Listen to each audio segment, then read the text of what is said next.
Hello दोस्तों, स्वागत है आप सभी का आपका अपना चैनल निस क्लासेज में। दोस्तों, आज हम लोग क्लास 12 फिजिक्स का चैप्टर नंबर 3 है विद्युत धारा। इसका हम लोग शॉर्ट आंसर टाइप क्वेश्चन करेंगे। तो इसमें हम लोग 5 से 6 सब्जेक्टिव क्वेश्चन देखेंगे, जो कि आप सबके एग्ज़ाम के लिए वेरी वेरी इंपॉर्टेंट है और हेल्पफुल है। तो दोस्तों, इस सेशन को लास्ट तक देखिएगा, अंत तक बने रहिए, वीडियो को स्किप मत कीजिए। आप लोगों से रिक्वेस्ट है कि आप लोगों ने अभी तक हमारे चैनल सब्सक्राइब नहीं किया है तो प्लीज़ वीडियो को लाइक करें, चैनल को सब्सक्राइब करें और बेल आइकन को दबा दें, ताकि जितने भी अपडेट्स हो सबसे पहले आपके पास पहुँचे। तो चलिए दोस्तों, इस सेशन को शुरू करते हैं। हमारा फर्स्ट क्वेश्चन है, किसी धातु में मुक्त इलेक्ट्रॉन तथा मुक्त इलेक्ट्रॉनों के अनुगमन वेग से आप क्या समझते हैं। इस क्वेश्चन में बोला गया है कि किसी धातु में मुक्त इलेक्ट्रॉन है या तथा मुक्त इलेक्ट्रॉनों के अनुगमन वेग जो होते हैं उससे हम क्या समझते हैं, हम लोग क्या समझते हैं उसे। तो आइए इनका जवाब देखते हैं। तो इनका जवाब यहाँ पे शॉर्टली दिया गया है। आप इसे चाहे तो और अच्छा बना सकते हैं। मेरा जो मतलब लाने का ये जो सेशन था वो ये था, ताकि आप लोग अपना बेसिस समझ पाए कि चैप्टर नंबर 3 से कैसे क्वेश्चन आ सकते हैं या फिर उनका जवाब आप लोग कैसे दे सकते हैं। क्योंकि हर चैप्टर अपने आप में इम्पोर्टेंट होता है, चाहे वो बोर्ड एग्ज़ाम के लिए हो तो, या फिर नेट के लिए हो तो, या फिर एनीथिंग जिसके जो भी एग्ज़ाम हो तो। अगर कोई भी चैप्टर उतना इम्पोर्टेंट नहीं होता तो जो एग्ज़ाम मतलब बोर्ड होते हैं वो उसे हटा देते हैं। लेकिन 12th में तो सब पढ़ना होता है, पूरे चैप्टर से क्वेश्चन आंसर आते हैं। तो ये इनका जवाब देखते हैं। तो धातुओं में मुक्त इलेक्ट्रॉन किसी पदार्थ के परमाणुओं के इलेक्ट्रॉन नाभिक के समीप की कक्षाओं में होता है। मतलब नाभिक मतलब क्या होता है, नाभिक के जो इसमें बोला गया है कि पदार्थ के परमाणुओं में इलेक्ट्रॉन जो होते हैं वह नाभिक ऐसे होता है, उसमें बहुत सारे इलेक्ट्रॉन होते हैं, तो कक्ष के एकदम सामने होता है। मान लीजिए या तो यहाँ हो सकते हैं या फिर यहाँ हो सकते हैं। तो ये जो है यहाँ पे अगर इलेक्ट्रॉन हुआ तो ये कक्षाओं के समीप होगा। तो ये है मतलब जो इलेक्ट्रॉन होते हैं वो नाभिक की कक्षाओं में होता है। वह नाभिक के धनावेश के द्वारा प्रबल आकर्षण बल से बंधे रहते हैं। नाभिक के जो धनावेश होते हैं उसके द्वारा जो प्रबल आकर्षण बल से वह बंधे होते हैं क्या, किसी पदार्थ के परमाणु में इलेक्ट्रॉन। तो इलेक्ट्रॉन हमेशा आकर्षण बल से बंधे होते हैं। तो आकर्षण बल होता क्या है, जो अपनी ओर आकर्षित करे वो आकर्षण बल कहलाता है। अगर मान लीजिए गुरुत्वाकर्षण के बारे में पता करें तो वहाँ पे एक साइंटिस्ट ने और ये सिद्ध किया था कि गुरुत्वाकर्षण बल में अगर एक सेब को गिराया जाए तो, या फिर उसको फेंका जाए, जैसे गेंद को हम लोग फेंकते हैं ऊपर फिर कैच करते हैं, तो ऊपर जाने के बाद नीचे वापस क्यों आता है, वो ऊपर ही रह जाए और ऊपर ही चले जाए। लेकिन वो गुरुत्वाकर्षण बल के कारण वो नीचे आता है। भले ही कितना भी जोर से क्यों ना फेंके, बहुत दूर जाए, लेकिन वो रिटर्न धरती पे ही आता है। तो वो जो है उस क्रिया को गुरुत्वाकर्षण बोला जाता है। सेम उसी प्रकार यहाँ पे आकर्षण होते हैं जो अपनी ओर आकर्षित करता है। आगे है, किंतु नाभिक से दूरी वाली कक्षाओं के इलेक्ट्रॉनों पर यह बल बहुत होता है, इसलिए इनमें से अनेक इलेक्ट्रॉन अपने परमाणुओं से अलग होकर पूरे पदार्थ से स्वतंत्रता पूर्वक घूमते रहते हैं। इसमें बोला गया है कि इसलिए इनमें जो अनेक इलेक्ट्रॉन होते हैं, अनेक मतलब बहुत सारे इलेक्ट्रॉन होते हैं, वो अपने परमाणुओं से अलग हो जाते हैं।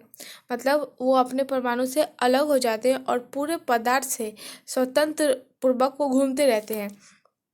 फॉर एग्जाम्पल यहाँ पे मान लीजिए ये एक कक्ष है, ठीक है, और इसमें मतलब बहुत सारे इलेक्ट्रॉन हैं।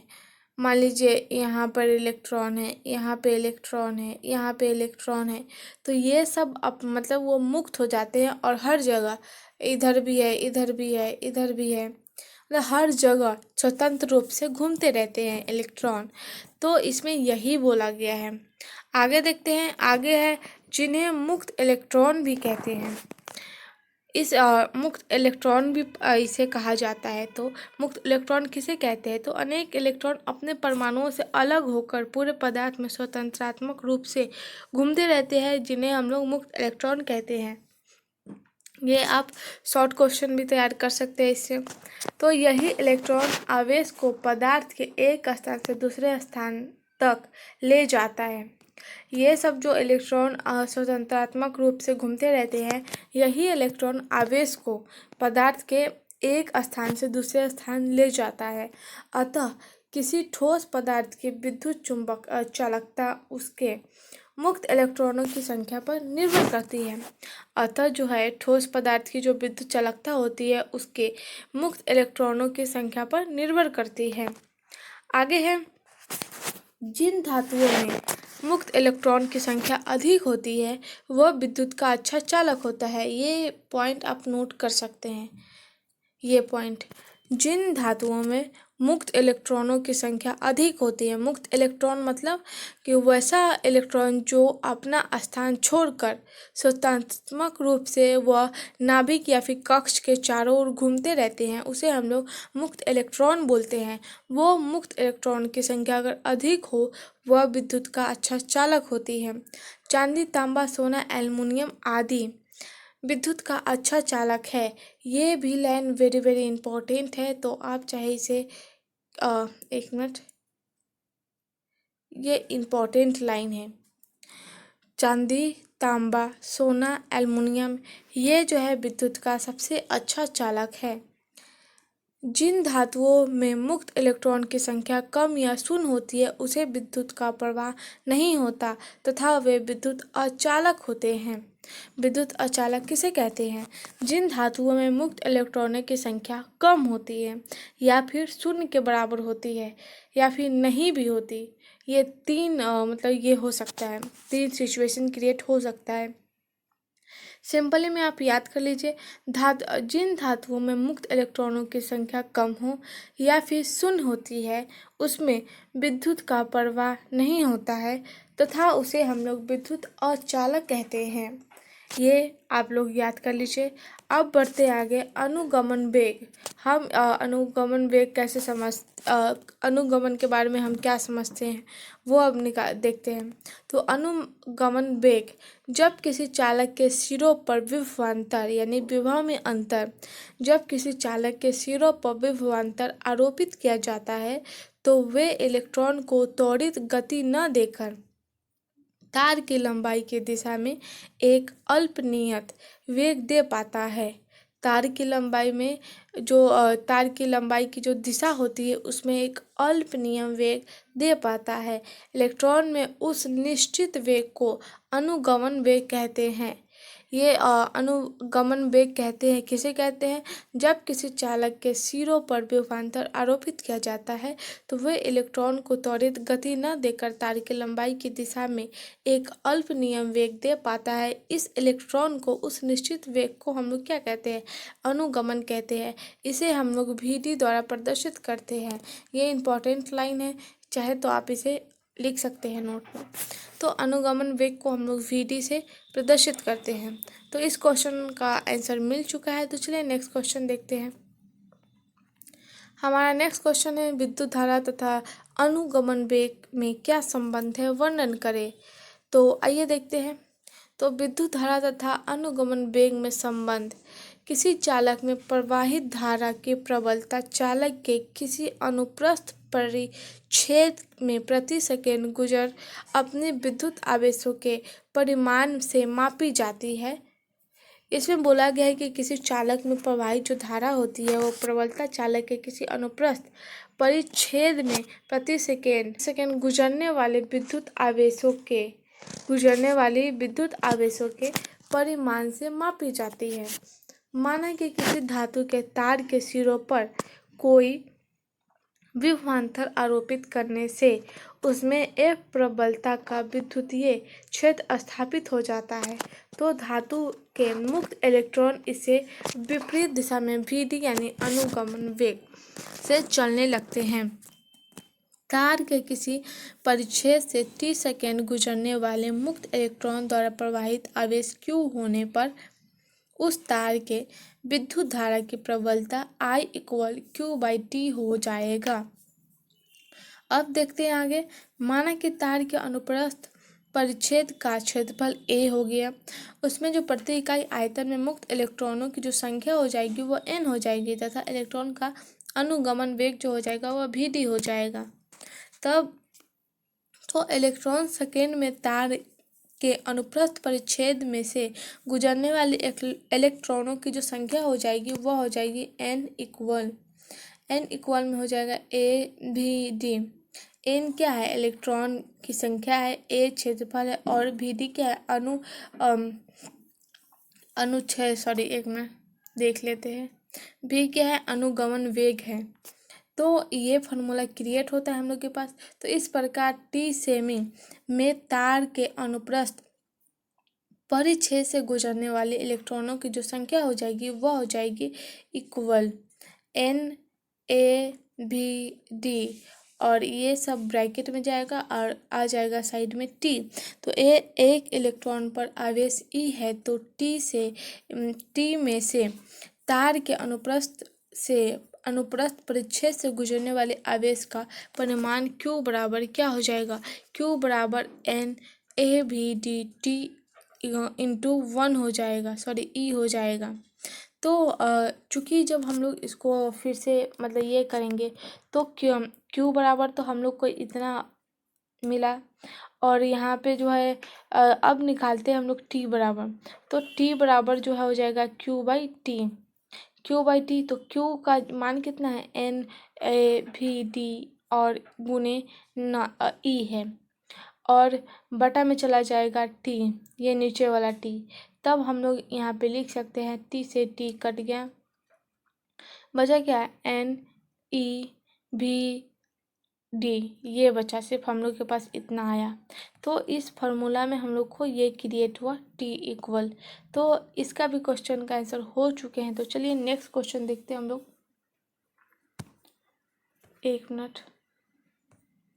अब हम लोग क्वेश्चन नंबर 3 देखते हैं। धारा घनत्व से आप क्या समझते हैं? धारा घनत्व तथा अनुगमन वेग में संबंध स्थापित करें। तो आइए देखते हैं। धारा घनत्व है क्या? तो किसी चालक तार के प्रति इकाई अनुप्रस्थ परिचय में के क्षेत्रफल में से गुजरने वाली धारा चालक का धारा घनत्व कहलाता है। धारा घनत्व क्या किसे कहते हैं ये हम लोग को मालूम चल गया है। अब बढ़ते हैं आगे। इसे J द्वारा प्रदर्शित किया जाता है। ये इम्पोर्टेंट लाइन है कि धारा घनत्व को मतलब किसे प्रदर्शित करते हैं। ये आप चाहे तो नोट कर सकते हैं किसे कहते हैं और किसे प्रदर्शित किया जाता है। अब आगे बढ़ते हैं। अतः J इक्वल I/A। तो इसका जो मात्रक हो जाएगा वह हो जाएगा एम्पियर/मीटर स्क्वायर तथा विमा जो हो जाएगा वो हो जाएगा IL-2। और ये इम्पोर्टेंट लाइन है, ध्यान में रखिए। तो धारा घनत्व तथा अनुगमन वेग में संबंध हम जानते हैं। I बराबर हो जाएगा NeAVd। जो हम लोग को पीछे मिला था वहाँ पे I इक्वल भी हो सकता है, T इक्वल भी हो सकता है। तो T इक्वल हम लोग के पास इतना आया था और यहाँ पे I है तो I इक्वल हम लोग डाल सकते हैं। चूँकि I/A इक्वल NeVd, ए को इस साइड लेके आएंगे तो यहाँ पे जो बच जाएगा वो NeVd बच जाएगा, किंतु धारा घनत्व जो हो जाएगा वो हो जाएगा J इक्वल I/A। तो ये जो आ जाएगा वो J, इसके जगह पर J आ जाएगा और बाकी जो ये रहेगा सो यही रहेगा। तो J बराबर तो हम लोग के पास है I बराबर I/A, तो ये J के अंदर आ गया। तो यहाँ पे जो I/A है तो इसके जगह पर हम लोग J लिखेंगे और इक्वल में आ जाएगा NeVd। हो गया। तो आगे देखते हैं। तो इस क्वेश्चन का आंसर हो चुके हैं। तो चलिए बढ़ते हैं आगे। क्वेश्चन नंबर 4 है प्रतिरोध पर तापक्रम का क्या प्रभाव होता है? प्रतिरोध तापक्रम गुणांक क्या है? आइए देखते हैं। प्रतिरोध पर तापक्रम का प्रभाव। तापक्रम बढ़ाने से धातु का तापमान तापक्रम बढ़ाने से धातु का प्रतिरोध बढ़ता है क्योंकि तापक्रम के बढ़ने से धातु के धन आयनों का कंपन आयाम बढ़ जाता है और वह मुक्त इलेक्ट्रॉनों के मार्ग को अधिक अवरोध कर देता है। प्रतिरोध पर तापक्रम का प्रभाव ऐसा होता है, जब तापक्रम बढ़ाते हैं तब धातु का प्रतिरोध बढ़ता है, क्योंकि तापक्रम के बढ़ाने से धातु के धन आयनों का कंपन आयाम बढ़ जाता है और वह जो है मुक्त इलेक्ट्रॉन के मार्ग को अधिक अवरोध कर देता है। माना कि डिग्री सेल्सियस पर ताप का प्रतिरोध R0 है तथा T डिग्री सेल्सियस पर तार का प्रतिरोध R1 है, तो R1 बराबर हो जाएगा R0 1 प्लस अल्फ़ा T, जहाँ अल्फ़ा जो है वह एक नियतांक है जिसे धातु के तार का प्रतिरोध तापक्रम गुणांक कहते हैं। आप लोग को समझ में आया? अब देखते हैं आगे। अल्फ़ा तो एक नियतांक है, तो अल्फ़ा को इस साइड लेके आएंगे तो यहाँ पे आ जाएगा R1 plus R0 by R0। यदि T बराबर 1 डिग्री सेल्सियस हो तो तब जाके बनेगा अल्फ़ा बराबर R1 minus R0 by R0। ये फार्मूला हम लोग का तैयार होगा। तो इस क्वेश्चन में यही बताना था।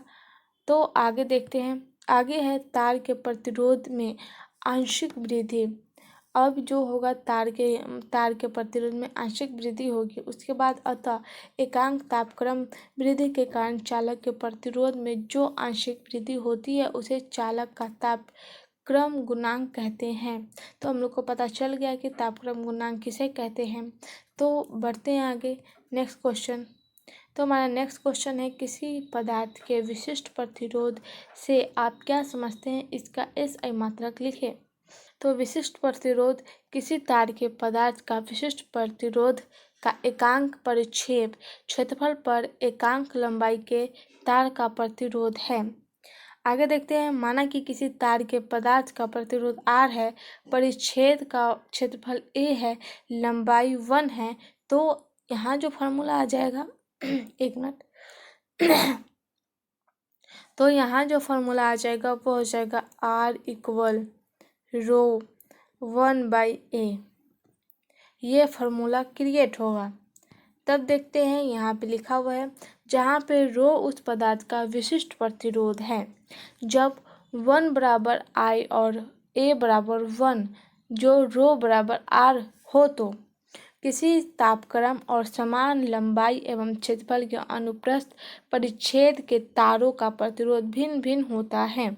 अतः विशिष्ट प्रतिरोध चालक पदार्थ का लाक्षणिक गुण है। अतः जो विशिष्ट प्रतिरोध है उस चालक का पदार्थ का वो लाक्षणिक गुण है। विशिष्ट प्रतिरोध का SI मात्रक क्या होगा? ओम मीटर। ये इम्पोर्टेंट लाइन है। विशिष्ट प्रतिरोध का SI मात्रक। SI मात्रक वाले तो जितने भी क्वेश्चन हैं आप उसको याद कर लीजिए, उससे तो क्वेश्चन आते ही आते हैं। और विमीय सूत्र वाले भी जितना कोशिश करेंगे आप उसको मतलब पूरे चैप्टर का एक बार कॉपी में लिखते जाइए और रोज़ उसको देखिए, ताकि उसे आप लोग मतलब रोज़ पढ़ेंगे तो माइंड में सेटअप होगा। कम से कम ऑप्शन देख के तो पता चलेगा कि हाँ ये सही है। तो विशिष्ट प्रतिरोध का जो SI मात्रक होगा वो ओम मीटर होता है। इसका विमीय सूत्र जो हो जाएगा वो हो जाएगा ML3 T-3 I-2 है। ये I है, सॉरी यहाँ पे 1 गलती से आ गया है, तो I-2 ये होगा इसका विमीय सूत्र। तो इस क्वेश्चन में पूछा गया था किसी पदार्थ के विशिष्ट प्रतिरोध से आप क्या समझते हैं, इसका SI मात्रक लिखे। तो क्या समझते हैं वो तो पता चल गया है, और इसका SI मात्रक जो कि यहाँ से दिया हुआ है। तो विशिष्ट प्रतिरोध का SI मात्रक ओम मीटर होता है। इसका विमीय सूत्र भी पता हो चुके हैं। बढ़ते हैं आगे। क्वेश्चन नंबर 6 है, किसी पदार्थ के विशिष्ट विद्युतीय चालकता क्या है। विशिष्ट विद्युतीय चालकता पूछा गया है। तो किसी पदार्थ के विशिष्ट प्रतिरोध का व्युत्क्रम